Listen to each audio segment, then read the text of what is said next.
ter que ficar mais um. Então eu fico feliz que a casa está cheia e isso que é importante. Muito obrigada.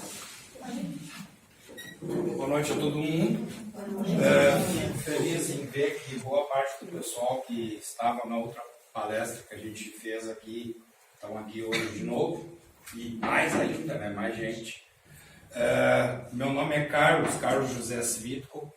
Eu me dedico a essa parte de espiritualidade há cerca de 20 anos, mais ou menos. Eu comecei em 97, ou seja, 21 na realidade, como mestre e professor em Reiki. Aí depois, terapia anímico-espiritual ativa, Arolo, uma série de outras terapias alternativas e técnicas de crescimento espiritual.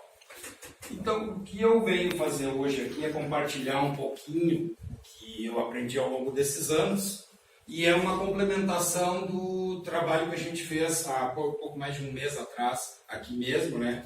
Que a gente já tratou esse tema, o ser melhor a cada dia. Vocês podem, quem não participou da palestra, vocês podem ver no YouTube, está postado no YouTube a palestra que foi feita aqui. Tá? É só procurar pelo meu nome, depois o meu nome vai estar nas folhas que eu vou distribuir para vocês, vocês poderão localizar no YouTube para entender a introdução. No que se baseia toda essa apresentação? Em que nós temos um método realmente palpável e definido para nos orientar no nosso crescimento espiritual, crescimento pessoal e espiritual, que é uma coisa já de muitos anos atrás, dos mestres lá do tempo do Antigo Egito, coisa de 2, 3, 4 mil anos atrás, e é uma metodologia parecida com a Cabala. Quem já conhece a Cabala tem uma noção do que eu estou falando, onde existe uma estrutura montada de caminhos a percorrer e através do desenvolvimento desses caminhos, tanto no aspecto positivo quanto negativo, eu vou passo a passo subindo a minha escadinha, ou seja, crescendo um pouquinho melhor, sendo melhor amanhã do que eu fui hoje e sendo melhor hoje do que eu fui ontem. Então, isso é um processo que dura a vida inteira. Tá? Então, esse sistema ele era baseado em um mapa que seria a nossa árvore da vida, onde eu teria 22 caminhos a percorrer. Cada caminho desses corresponderia a uma virtude que eu deveria de atingir, deveria de conquistar. Então, essa virtude, uma vez trabalhada dentro de mim, eu tenho que ver tanto pelo aspecto negativo e positivo. Por quê? Porque geralmente eu tenho a tendência a primeiro fazer a coisa errada para depois aprender a fazer o certo. Então, cada um desses caminhos deverão ser percorridos obrigatoriamente. E dentro dessa metodologia, um ponto básico que a gente se fundamenta é o mantra que gera o nosso nome. Ou seja, a partir do momento que eu sou batizado com um determinado nome, eu tenho uma sequência de sons que vão ser emitidos toda vez que alguém pronunciar o meu nome. E essa frequência vai gerar alguma energia, e essa energia vai influenciar o meu processo de crescimento espiritual. Ou seja, cada letra do meu nome tem um significado, e cada combinação de letras antes e depois, ou repetições, também vão ter um significado importante dentro desse processo. Então, eu vou distribuir para vocês um mapinha, onde vocês vão ver essa configuração. Tá? Essa aqui seria o tal do mapa. Tá? Essa aqui, na realidade, é a árvore da vida cabalística, onde cada um desses caminhos aqui correspondem a uma virtude que eu vou ter que alcançar. Hoje, eu não vou poder passar um por um os caminhos, porque isso nós já fizemos na outra palestra. Então, vocês terão que, obrigatoriamente, consultar essa tabela que está atrás da folha, onde está a denominação de cada caminho, e também tem no YouTube explicações a respeito dos caminhos em si. O objetivo nosso hoje é tratar justamente os pontos de maior dificuldade na nossa vida, ou seja, os desafios. Baseado na experiência que eu já trabalhei em cima disso aqui, então eu vou compartilhar algumas dificuldades que a maioria das pessoas tem encontrado ao longo do seu desenvolvimento e vou focar em cima disso aí, uma vez que nós temos pouco tempo para tratar sobre o assunto. Vocês podem perceber que cada caminho tem um nome, tá? E esse nome vai estar aqui nessa tabela de trás e uma explicação ali, do significado dela e a mensagem que ela traz. E junto com cada um tem uma letra. K, L, I, todas as letras do alfabeto. Então, vocês vão fazer em casa, marcar todos os caminhos que tem a letra do nome de vocês. Tá? Assim como eu fiz aqui, esse que está em esse esverdeado, eu botei para o meu nome. Tá? Eu me chamo Carlos José Filho. Então, nessa configuração, eu tenho esses caminhos. Tá? Cada um de vocês vai ter um caminho diferente do meu, porque vai montar de acordo com o seu nome. Tá? É só pintar aqueles caminhos que tiverem a letra de vocês, e daí então, aqueles caminhos que aparecerem, vocês vão consultar aqui atrás, vão saber qual é a mensagem, o que vocês vão ter que aprender a desenvolver. Todo nome completo? Todo nome completo. E com detalhe, as mulheres que assumiram o nome do marido, indiretamente assumiram o nome o karma do marido também. Então tem que botar é melhor botar o nome de solteira e o nome de casada também em contrabalançar um com o outro, para ter a noção de que mudou. Tá? É todo nome inteirinho. Eu sou Carlos José Fito, apesar de muita gente me chama só de Carlos, mas eu tenho que colocar todo o nome. Então, o que vai acontecer? Tem certas letras que vão ser repetidas. Tá? Eu tenho, por exemplo, o Carlos tem a letra O, mas o meu sobrenome também tem a letra O. Então eu boto uma bolinha aqui para marcar que veio 2 vezes aquele caminho.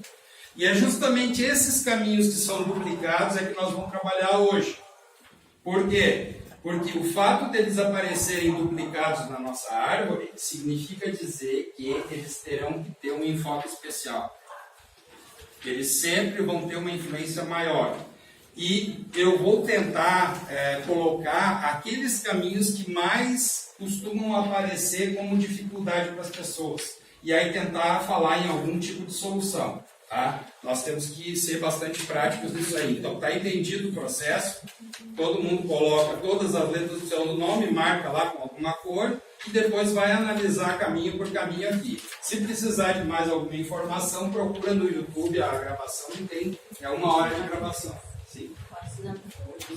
Assim, vamos supor, se uma pessoa foi casada há 10 anos com uma, daí tinha o sobrenome, Daí depois trocou. divorciou, agora não tem mais. Se tu quer fazer uma avaliação da tua vida toda, tu vai ter que incluir aquele nome anterior e depois tu vai tirar e vai botar o nome atual. É o que acontece com muita gente, né? Sim, muita gente, exatamente. Por isso que eu disse que a pessoa que casou e mudou de nome tem que avaliar os dois, porque dá uma diferença grande o fato de tu ter colocado o nome do marido ou não. E depois retirar. E depois retira para ver o momento atual, porque isso vale para a vida toda, mas vale para aquele período em que, em primeiro lugar, o nome de solteiro, Sim. como tu é.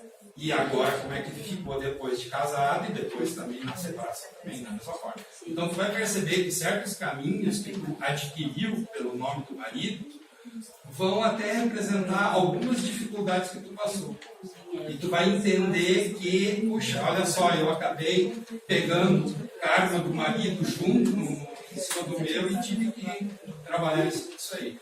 Tomara que tu tenha aprendido a lição. Tá? Então, onde aparece repetido, vamos dar um enfoque especial. Aonde eu mais vejo que acontecem as dificuldades das pessoas. Por exemplo, a questão, lá em cima, letra A, o divino. Esse caminho, ele indica a nossa natureza. Eu não estou falando em religião, vamos deixar bem claro isso, que não é uma questão de religião.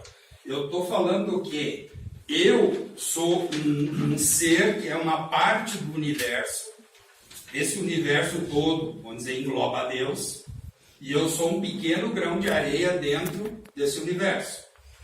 E assim como eu, sendo um pequeno grão de areia dentro desse universo, eu sou um pequeno Deus. Ou seja, eu também sou um Deus. Só que, claro, um grãozinho de areia.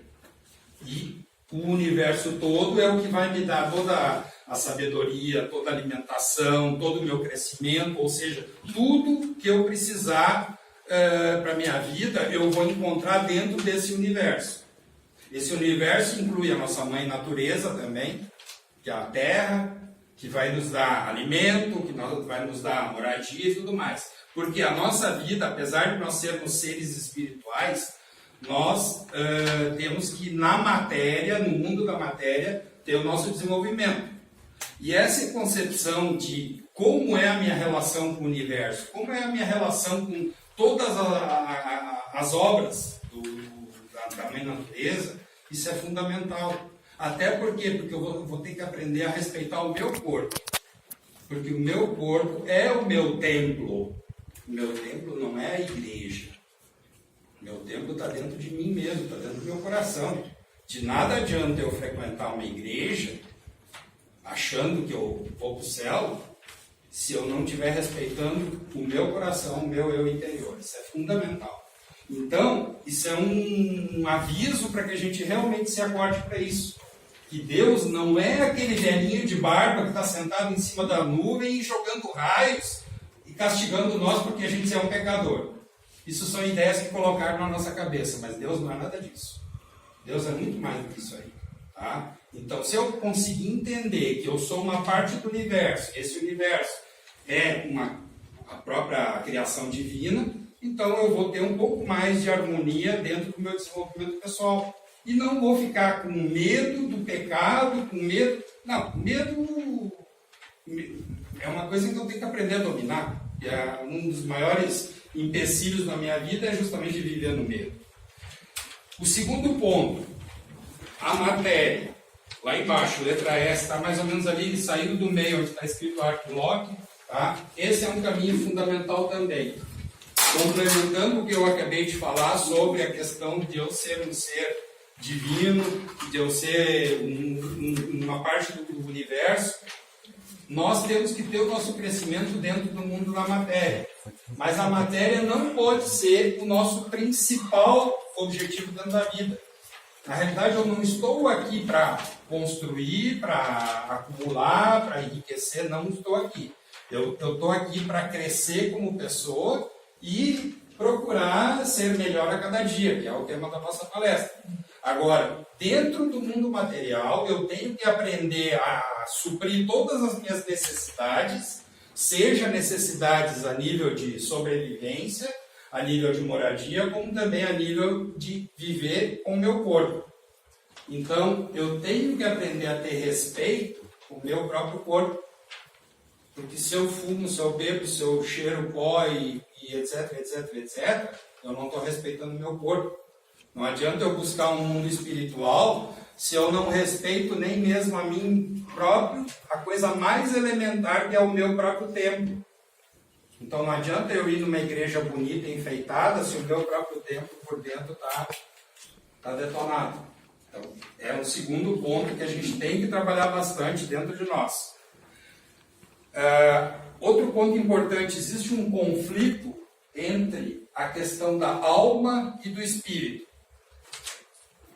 Alma é aquela parte nossa imaterial, eu não posso medir a alma, não posso pesar a alma, que está dentro do nosso corpo, dentro do nosso ser todo, como um ser completo, e que envolve toda a minha vivência aqui na Terra, todo o meu processo de aprendizado e tal, ou seja, é a parte viva, invisível do meu corpo. Isso eu vou interpretar como alma. E aí tem o espírito. O espírito é aquela parte divina que a gente tem dentro de si, que amanhã ou depois pode até ir adiante, né? Segundo algumas crenças, pode haver, sei lá, continuação do espírito depois da morte. Não vou questionar isso aí porque eu não quero entrar em aspectos de opinião religiosa. Mas esse conflito alma-espírito, muitas vezes a alma está ligada mais ao meu ego e o meu espírito está ligado ao meu eu. Existe uma grande diferença, é como se existisse duas pessoas dentro de mim. O meu ego é aquele que quer enfeitar tudo aquilo que eu faço, ele quer vangloriar as minhas virtudes, eu quero aparecer, me mostrar muito mais bonito, muito mais inteligente do que eu sou, e o meu eu é, na realidade, o meu eu puro. Meu eu puro é aquele que tem a consciência da minha natureza cósmica, minha natureza divina, minha natureza energética, é aquele que tem o coração dominando ao invés da razão. Já o ego não.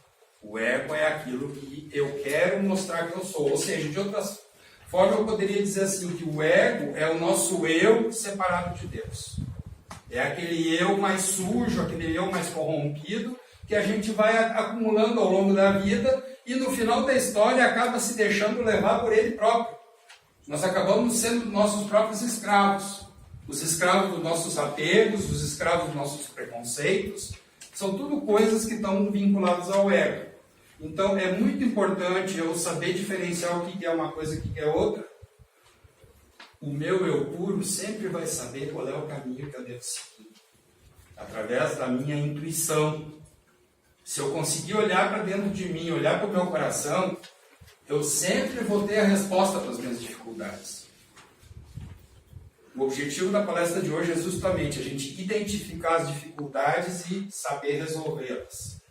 A primeira forma de identificar, tá, eu faço essa montagem, eu encontro onde estão meus maiores empecilhos, a maior dificuldade, e vou trabalhar em cima disso aí. Agora, como é que eu resolvo o problema? Enfrentando. Enfrentar quer dizer o quê? Bater de frente. Não é fugir do meu problema. Eu tenho medo de bicho-papão. Porque eu vou para o escuro e daí o bicho-papão vai me pegar. Ótimo. Mas como é que eu vou resolver isso? A única forma de eu ir lá, para o escuro, procurar o tal do bicho-papão, e no momento que o bicho-papão aparecer, eu enfrento ele. É meio infantil eu falar dessa forma, mas é como a gente se comporta com os nossos preconceitos, com os nossos medos, com todas as dificuldades que a gente encontra. A gente prefere fugir dele, porque senão o bicho-papão vem e me pega. Mas o bicho-papão está dentro de mim mesmo. Ele está dentro do meu ego. Então eu tenho que procurar, através do meu eu puro, que é aquele que realmente sabe das coisas, que é aquele que tem um coração bom e sabe que o bicho-papão não vai me pegar. Pode até estar lá o bicho-papão no escuro, mas ele não vai me pegar. Por quê? Porque o bicho-papão sou eu mesmo. Eu não vou pegar a mim mesmo. Então eu tenho que enfrentar, bater de frente, superar. E não tem outra fórmula mágica senão enfrentar qualquer coisa. Eu normalmente na minha vida eu vejo uma repetição de problemas. Mas eu tive um relacionamento com uma pessoa, deu tal problema. Aí daqui a pouco larguei aquela pessoa, daí eu fui para outra pessoa. Aí eu, de novo, mesmo problema com aquela outra pessoa, a segunda.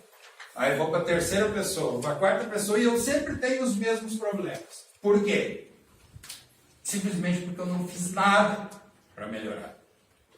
Eu continuei com os meus apegos, eu continuei com a minha cabeçudice, eu continuei com os meus preconceitos, e não preocupei em saber, será que aquela outra pessoa vai me aceitar do jeito que eu sou? Ou melhor, será que eu me preocupei em ser melhor que aquela outra pessoa? Mas é mais fácil dizer que ele é o culpado, que não deu, do que fazer isso, fazer aquilo.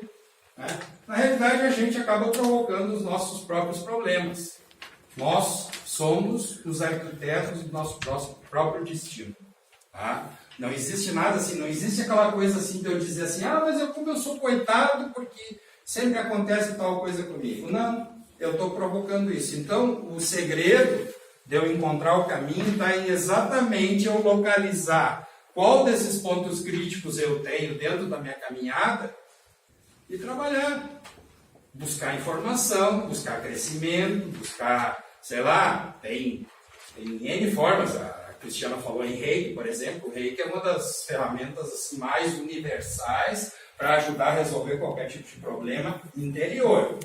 Ele não vai melhorar a conta financeira da gente, do banco, não vai trazer mais serviço, não é isso. O Reiki vai melhorar o meu eu. Isso sim. A partir do momento que o meu eu estiver sob controle, estiver tranquilo, em paz comigo mesmo, ou seja, não estiver brigando com o meu ego, tá? Na verdade é o meu ego que prevalece, ele que fica achatando o meu eu. Então eu tenho que fazer essa escolha. Bom, deixa eu ver. Quem vai ter que falar? Vai ter que ser a minha razão ou vai ter que ser o meu coração? O meu coração, ele tem a sabedoria necessária para vencer qualquer tipo de obstáculo que tiver na minha frente. Porque no momento que eu fui concebido, eu ganhei dentro do meu pacote toda a energia necessária para eu vencer os meus desafios. Agora, eu estou com todo o direito de não querer vencer, eu tenho livre-arbítrio. Se eu quiser bater a cabeça na parede várias vezes, eu posso bater. Mas eu não posso xingar a parede, que a parede é dura, que está doendo a minha cabeça. Se a cabeça está doendo, é porque eu bati a cabeça, né, na parede e estou teimando em não querer resolver. Então, é fundamental eu ter que tomar atitude. Tem aqueles caminhos, o início e o caminho. Tá? São dois caminhos, a letra I e a letra J. Tá? O início está aqui e o caminho está aqui. O que quer dizer isso? Eu tenho que ter um objetivo definido. Ou seja, se eu encontrei algum problema para ser resolvido aqui, o primeiro passo é identificar ele. Ótimo, tá, identifiquei. E depois eu tenho a obrigação de trilhar o caminho. Eu tenho que dar o primeiro passo para que consiga encontrar a solução do problema. E não é esperar que o meu amigo, meu parceiro, a minha esposa, meu marido, sei lá, vá tomar alguma atitude. Porque alguém tem que fazer alguma coisa. Não é alguém, não. Esse alguém sou eu. Eu tenho que fazer. E pronto. Porque é a minha vida que está em jogo. Não adianta eu esperar que o governo vai resolver meu problema. O governo não vai resolver nada. Pelo contrário. Só vai piorar. Na realidade, quem vai resolver o meu problema sou eu mesmo, através da minha caminhada, através do meu objetivo, através de trilhar o caminho, através da minha atitude. Então, a tomada de atitude, fundamental.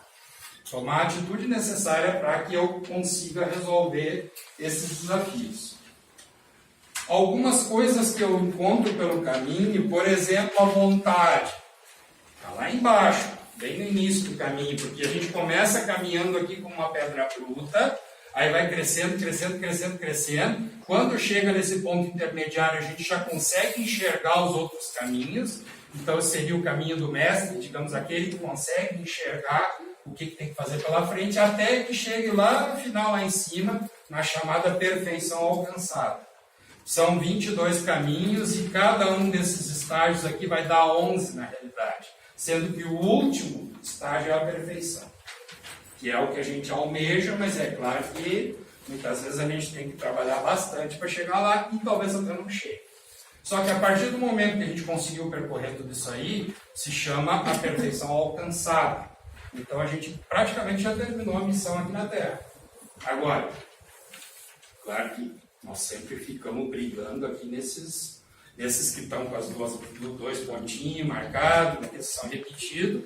Por quê? Porque nem sempre eu sei o caminho a ser seguido e nem sempre eu tenho ferramenta para conseguir resolver. Então, nós estamos com uma ferramenta agora, nós temos um mapa aqui na mão e a única coisa é fazer isso aqui funcionar. Claro que não vai ser numa palestra de 1 hora, de meia hora, que a gente vai conseguir resolver todos esses problemas do mundo. Só que nós estamos organizando até, com a Cristiana, agora dia 10 de novembro, nós vamos fazer um curso especificamente sobre esse assunto aqui. Que a gente aprenda a interpretar, a montar o seu próprio caminho para si e para os outros. E o que a gente vai precisar fazer para resolver os problemas. Então, o objetivo desse curso é exatamente a gente aprender a trabalhar com isso aqui, para ver o porquê que eu estou aqui, o porquê que eu estou nesse mundo, com esses caminhos que eu tenho, com essas dificuldades, e tentar solucionar isso, sob o ponto de vista espiritual, sob o ponto de vista pessoal, para que eu possa ser uma pessoa melhor a cada dia. E esse é o meu objetivo. Aí, certo dia, um discípulo perguntou para o mestre, por que a gente está tão preocupado em procurar essa caminhada, procurar essa luz que a gente tanto busca, e nem sempre a gente sabe o que é, Por que que a gente enfrenta tantas dificuldades no caminho? A gente tem tanta coisa acontecendo, tanta bomba estourando em volta de nós, e a gente tem que estar enfrentando tudo isso. Aí, a resposta que ele deu foi bastante simples. É porque aquelas pessoas que não estão buscando o caminho, que vivem na mesmice, que não enfrentam problema nenhum, não resolvem nada, elas vão ficar o resto da vida sentado na cadeira e um prego espetando a poupança dele. E ele prefere não se mexer para que o prego não doa mais. E nós que estamos procurando algum tipo de crescimento pessoal e espiritual, nós sim encontramos as dificuldades. Por quê? Porque é pelas dificuldades que eu vou conseguir crescer e pelas dificuldades que eu vou conseguir ser melhor. Então é óbvio. Por quê? Porque uma parte delas eu já aprendi a vencer e as outras ainda vão surgindo. E cada caminho desses, cada degrau que eu conseguir vencer, eu vou ser um pouquinho melhor. Aqui a gente fala em 22 caminhos e 11 estágios intermediários. Aí vocês podem pensar, mas de onde o cara vem com essa fórmula mágica? Isso aqui já é uma coisa de 4.000 anos atrás, que a Cabala Judaica estuda, e tem gente especializada só estudando isso, dando orientação para os outros. Os rabinos, que são os padres judeus, eles já sabem fazer boa parte dessa coisa e eles dão aconselhamento. Aí, eu só faço uma pequena colocação. Se vocês ainda desconfiam que talvez isso não seja uma fórmula boa, eu desafio então a fazer, vamos pegar só 3 caminhos desses aqui e desenvolvam esses 3 caminhos, trabalhem os 3 caminhos, vençam os seus apegos, vençam suas limitações, só nos 3. Aí depois eu tenho certeza que vocês vão ser pelo menos um pouco melhores. O importante é que a gente não perca o foco de ter essa consciência de que todas as dificuldades que forem me apresentadas, elas são feitas para que eu seja um pouco melhor a cada dia. Não existe crescimento sem sofrimento, isso não existe. E o mérito, a recompensa, vai vir sempre depois. Primeiro vem o sacrifício, primeiro vem o trabalho, depois vem o resultado. O único lugar do trabalho vem depois do resultado é o dicionário, né? Por causa da colocação da letra. Mas fora isso, em lugar nenhum, o trabalho sempre vem antes. O resultado vem depois. E a felicidade ela não é uma coisa absoluta. A gente tem momentos de felicidade. Que nem, por exemplo, eu vou fazer uma comida boa. Eu fico ali 1, 2, 3 horas cozinhando, descascando, fazendo e tal. E fiz, um prato bonito e gostoso.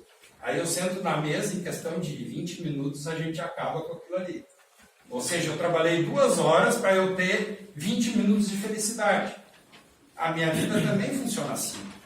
Eu trabalho talvez uma semana toda, trabalho um mês, sei lá, mas em alguns pontos eu vou ter momentos de felicidade, sim. E não é porque eu tenho 2, 3, 4, 5 dificuldades que eu vou dizer que essa vida não é boa. Não, pelo contrário. Quanto mais dificuldades eu tiver, mais eu vou ter motivo para trabalhar em cima delas e mais eu vou poder crescer. Então, usem a dificuldade como uma ferramenta que vai impulsionar vocês ao crescimento e ao seu próprio desenvolvimento. Então, não tem como fazer isso sem tirar a bunda da cadeira. Tá? Então, essa seria a expressão boa. Eu não sei se vocês entenderam essa metodologia, que qualquer dúvida eu prefiro que vocês falem agora e daí depois vocês podem ver a apresentação da primeira fase, onde a gente fala rapidamente sobre os caminhos em si. Todos esses caminhos são coisas que eu devo conquistar e provavelmente elas vão estar presentes na minha vida. Uma coisa importante, nem todo mundo tem todos os caminhos. Assim como vocês viram que no meu caminho aqui, é mais ou menos a metade está marcado. Os outros são coisas que ou não é dificuldade para mim, ou coisas que eu já venci, talvez. Mas o que eu realmente tenho que me focar são aqueles que ficaram marcados. Tá? Então, esse é o aspecto fundamental de que eu vou focar principalmente naqueles que aparecem maiores dificuldades. E agora, dia 10 de novembro, nós vamos ter uma possibilidade de trabalhar isso aí a fundo, a estudar cada caminho desses e montar essa árvorezinha por completo para a gente aprender a fazer para mim, para ela, para qualquer outra pessoa que vocês quiserem fazer, vocês vão poder fazer. É só desenhar e interpretar. Acho que só isso já vale a pena a gente conseguir pelo menos ter um mapa, né? Porque normalmente a gente não tem o mapa da mina. O mapa da mina é uma coisa muito vaga, cada um tem a sua concepção, mas aqui pelo menos a gente tem realmente um mapinha.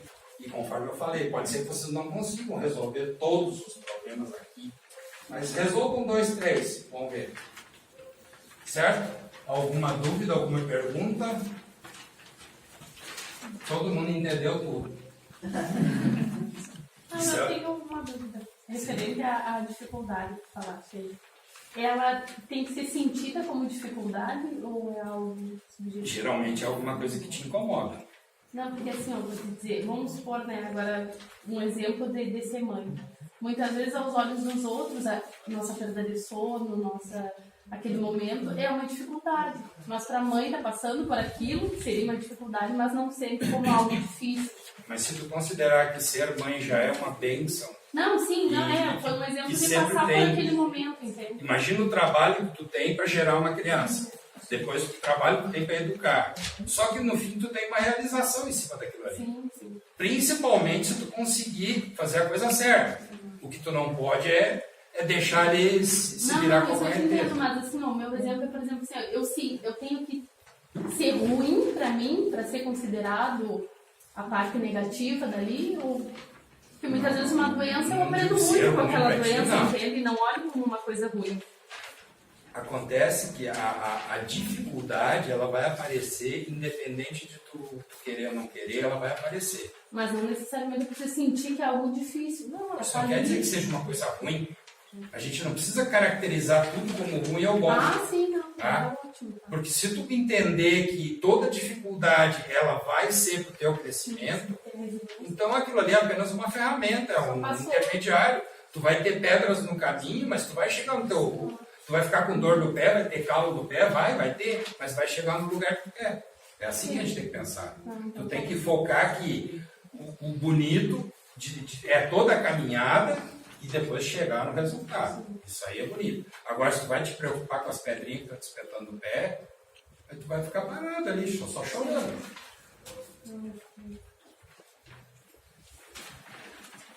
Tudo entendido, então?